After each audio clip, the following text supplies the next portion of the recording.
Good morning, girls. I hope you're all doing fine and staying happy with your families. Yes, girls, now you have plenty of time to follow your passions. You can always do whatever you like, any hobby that you always wanted to pursue, you can do it now. And even you can help your mothers in the household chores. There's plenty of time to help out everyone and to make them happy. For you have to be thankful that we are all safe from this virus, and so there's many things that we got to be grateful for. You have a happy family, you have good friends to talk to, maybe not personally but at least online. You have good classes going on now, your online classes, and I think you're enjoying it. It's a different way of learning, but still you must be enjoying it. So we got to be grateful and thankful to God for keeping us safe during these very challenging times. Okay, girls, now we are back with another lesson in English. This lesson too is very interesting because it is a real life incident. It is written by a very famous lady, Mrs. Sudhamurthy. She is the chairperson of the Infosys Foundation, and this is an NGO, a non government organization that works for the underprivileged in society. They help the poorer sections in society, and Mrs. Sudhamurthy is a very down to earth person. Though one of the richest women in India, she is very simple, very God fearing, very humble, and she loves to help people. So, she is the author of your lesson, Salam Namaste. And this is an incident in Sudhamurthy's life.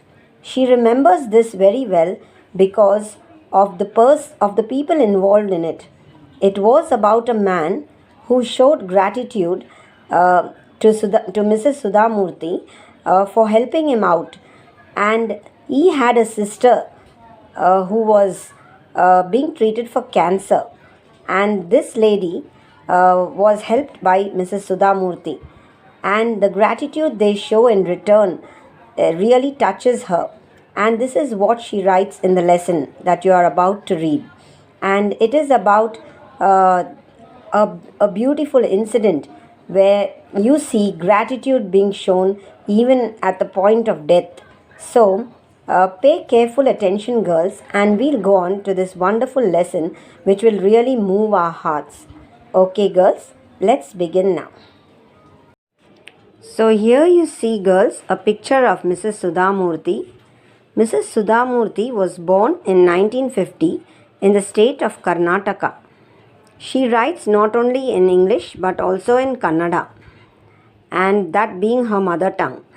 And Mrs. Sudhamurthy is not only the chairperson of Infosys Foundation, but she is also a renowned author, and she has written many books in Kannada and in English. And her works include How I Taught My Grandmother to Read, Yashasvi, Wise and Otherwise, and Here, There and Everywhere. These are the names of books that Mrs. Sudhamurthy had written. These are some of the famous works of hers. And you have many YouTube links also where Mrs. Sudhamurthy gives interviews. She is now 70 years old, and I will be sending you one of her interviews. So here's the title of your lesson, girls, Salam Namaste. Why do you think this lesson is titled Salam Namaste? Well, I think probably because it deals with the two communities which greet each other in a different manner. Now, the Hindu community says Namaste when we meet or when they meet, and the Muslim community says Salam. So, probably because this deals with these two communities, the author had named it Salam Namaste. It's a form of greeting. So, now we'll move on to the lesson. So, here you have your lesson, Salam Namaste. This is a true story by Sudhamurthy, and the people in the story, I will introduce them to you. Sheikh Muhammad was the owner of a small stationery shop. Children are Amina and Tabassum. So these are the two children. One was Sheikh Muhammad's daughter Amina, and the other child was his sister's daughter Tabassum. And then there's Zubaydah. This is Sheikh Muhammad's sister, and Zubaydah's daughter was Tabassum. So here you see these are the people in the story whom Sudha Murthy talks about, and how these people had been very grateful to her, and how she was impressed by their gratitude. So we'll go on to the lesson now, girls. Moving on to Salam Namaste. So here you have in the introduction here, being grateful for what we have is the key to being happy. If you want to express your gratitude for something, what would that be? Give a reason for your choice. Yes, girls, the key to happiness is being satisfied with whatever we have, because if we are not satisfied, we cannot be happy. There is always the yearning for more. We want more and more. But remember, if we are satisfied with what we have, we will always be happy. There are so many who don't have what we have. So think about it and realize that we have been blessed and we have more than what others could have. Think about each of you all. Think about yourselves, how blessed you all are with the number of things you have around you, your clothes, your toys, your presents, your gifts from your parents, a beautiful home and a good school, and also people around you, relatives, friends, all who care and love you. But there are many who are orphans, who are suffering, who are very poor, can't afford basic necessities. So we have a lot to be grateful for. So we go on to the story now. Read the story about how simple acts of kindness often astonish us and how they can deeply affect the people who experience them. So here Sudha Murthy experiences the gratitude shown by Sheikh Muhammad. Let us see what the first few paragraphs are about. I used to buy books for the Bangalore slum schools where we supported from Sheikh Muhammad's tiny shop. He had a shop selling stationery near our office, and we would buy the books in bulk from him. We would pick up the books from the shop and let him know when the check was ready. He would then come to the office and collect it. Once when he came to the office to get his check, we were celebrating something and sweets were being handed out to everyone. Sheikh was offered some as well. He took a couple and put them away carefully in his pocket. Seeing him do that, I asked, What's the matter, Sheikh? Why aren't you eating the sweets? Are you diabetic? Sheikh was a shy, taciturn man, and I knew little about him and his family. So I was pleasantly surprised to hear his explanation. No, madam, I am going to take them home and give them to the kids. They love these sweets. How many children do you have? I had noticed he had picked up only a couple of pieces. I have one daughter, but my niece also stays with us. So there are 2 children in the house.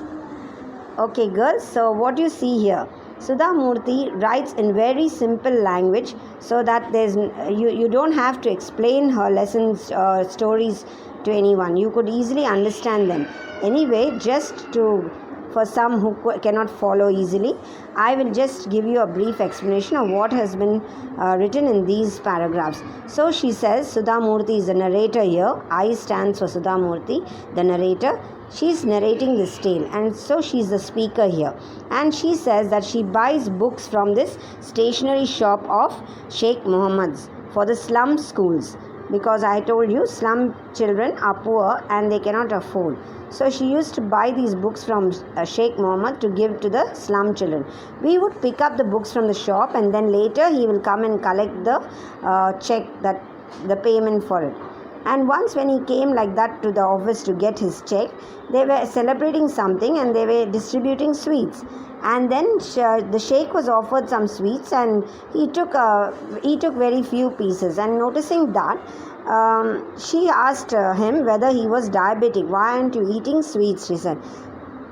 Why aren't you eating the sweets? And Sheikh was a shy, taciturn man, means he never used to talk much. He was a very silent person, a quiet person. And so she was surprised when he began to explain to her, because he never talks much. And he said, "No, madam, I'm going to take them home to give them to the kids. They love sweets." And then she asked him, how many children does he have? And he said he has two children there. His daughter and his niece. Who's called niece, girls? Your sister's daughter or sister's brother's daughter is called niece, and if it's a boy, he's called a nephew. So this is his sister's daughter, his niece, and he says, "I have one daughter, but I also have my niece because my sister stays with me. So there are two of them in the house." Well, girls, I think I'll stop here for today, and we'll continue with the rest of the lesson tomorrow. Meanwhile, I'll send you an activity which you got to write out in your diary or in your rough books. This is about being grateful or being thankful. Think about the number of things you or the people you are thankful for in your life, and write them down in your diary or in your rough notes. Okay, girls, have a nice day.